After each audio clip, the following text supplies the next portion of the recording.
دارير لو هذا قسم جعل بإسراتني راعى من تنوليو ودون لقو مراقي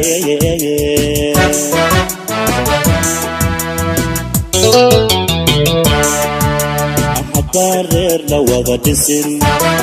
جعل بإسراتني راعى من تنوليو ودون لقو مراقي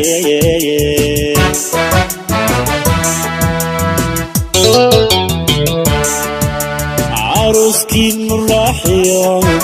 الرمادي برواقيو أولاد الراكتة ووعان ربي هيدن كديقي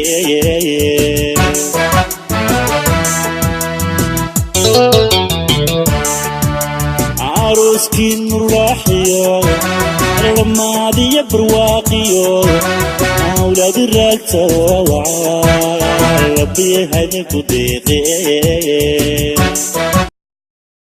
waxaa si weyn uga dhacay bartamaha magaalada tan Helsinki ee caasimadda waddanka Finland gaar ahaan xaafadda Vuosaari oo bariga magaalada tan Helsinki ayaa waxaa ka dhacay aroos aad u qiimo badan oo markaasina ay ka soo qayb galeen dadyo aad u fara badan arooskaasi ayaa markaasi waxa uu ahaa arooska Cabdirasaaq Abuukar Maxamuud iyo Shukri Maxamuud Cali Cariif oo isagu markaasi ahaa aroos si wanaagsan loo soo agaasimay dadkuna ay si wanaagsan uga soo qayb galeen laguna qabtay xarunta dhalinyarada ee markaasi xaafadda Vuosaari ku taala xagga maamulkana waxaa markaasi hagayay oo aad uga shaqaynayay runtiina ahaa markaasi nin si wanaagsan ugu amaanan Maxamed Ibraahin oo markaasi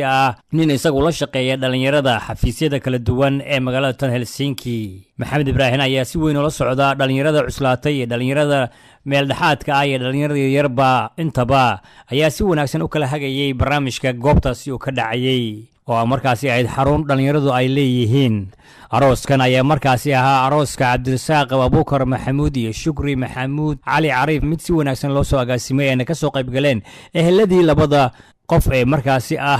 Cabdirasaaq Abuukar Maxamuud iyo Shukri Maxamuud Cali iyo dhammaanba bulshada kala duwan ee magaalada tan Helsinki oo markaasi iyagu si wanaagsan loogu casuumay goobtaasi haddaba halkaasi ayaa sida indhihiina idin muuqdaanba waxa ka soo qayb galay bulshada qaybaheeda kala duwan ee magaalada tan Helsinki dhammaan bulshadii Soomaaliyeed ee deganeed waddankan Finland gaar ahaan intii markaasi soo ajiibtay ayaa aad daawanaysaan oo aad arkaysaan labadan dhalinyaro ayaa markaasi arooska Cabdirasaaq Abuukar Maxamuud iyo Shukri Maxamuud Cali Cariif sida dhaqan ku yahayna arinta markaasi waxa lagu soo dhameeyay xagga iyo aqal hoosaadka haatan waa aqalka sare oo lagu balansanaa in hawsha lagu dhameystiro haddaba labadan dhalinyaro ayaa iyagu markaasi dhalinyarada waddankani ku koray iyo qaarkood kuba dhashayba ayaa markaasina waxa ay yihiin kuwa markaasi si wanaagsan oo sidii shariicada islaamku qabtayba isu soo maray markaasna la isugu soo bambaxay oo aad markaasi arkaysaan sidaas ayaana looga baahan yahay dhalinyaradu oo ay markaasina ka faa'iideystaan mustaqbalkooda iyo aayatiinkooda dambe waxaana idinku wareejinayaa afhayeenka markaasi arooska iyo aroosadda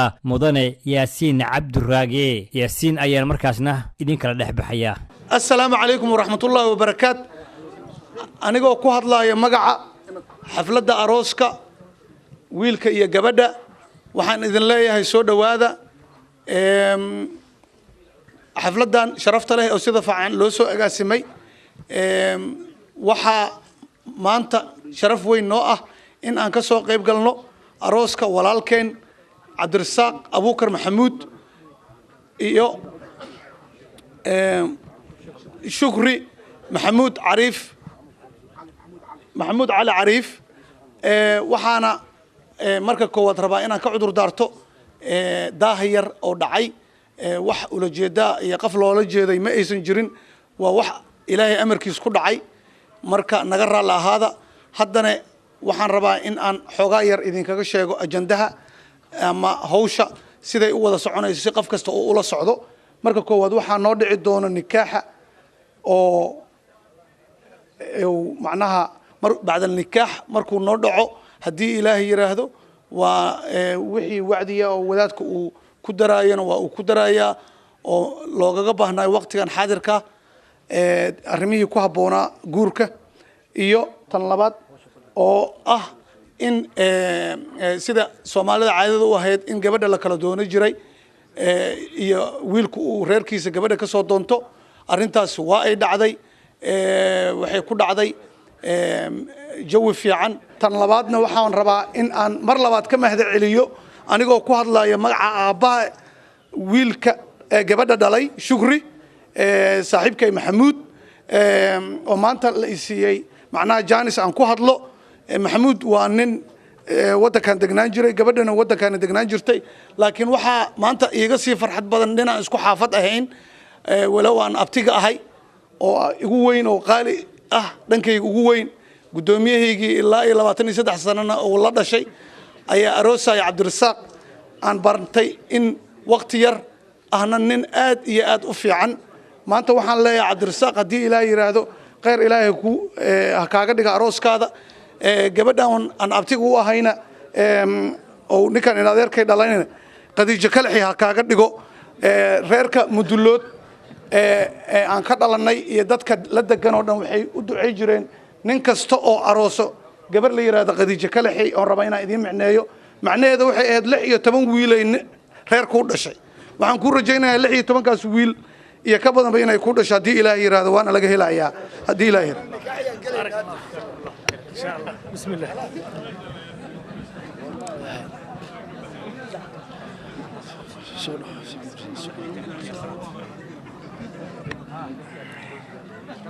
بسم الله إن الحمد لله نحمده ونستعينه ونستغفره ونستهديه ونعوذ بالله من شرور أنفسنا وسيئات أعمالنا من يهده الله فلا مضل له ومن يضلل فلا هادي له وأشهد أن لا إله إلا الله وحده لا شريك له وأشهد أن محمدا عبده ورسوله قال الله تعالى يا أيها الذين آمنوا اتقوا الله حق تقاته ولا تموتن إلا وأنتم مسلمون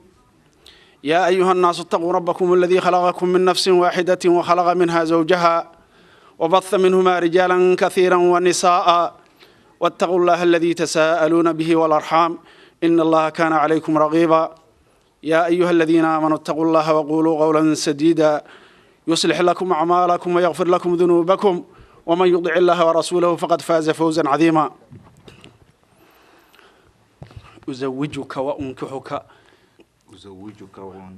أزوجك وأنكحك بنتي شكرية محمود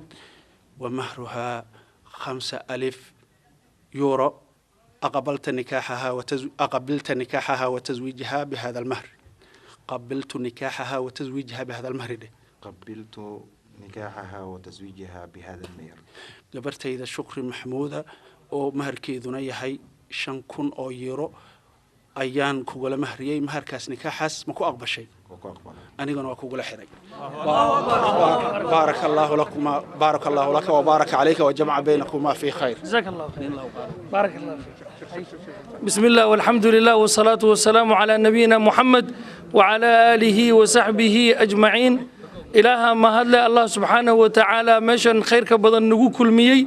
مهركاس ماشى كل عين وحان إلهي سبحانه وتعالى وبرينا ولا لها إنه كدقو مهرك اللجو أفلح اللجو الليبانو بارك الله لك وبارك عليك وجمع بينكما بخير دعاء النبي صلى الله عليه وسلم ما نقول عينينا ولا لها ماشن السجوي منا وحان إسفرينا الله كعبسجا يوناجن إسفرينا إن الله سبحانه وتعالى أن حسوسنا رب سبحانه وتعالى آيات كأن الوجود الأخيرة ولا تموتن إلا وأنتم مسلمون تاس إن قف والبؤ مسلم وحسوسته جزاكم الله خيرا وصلى الله على نبينا محمد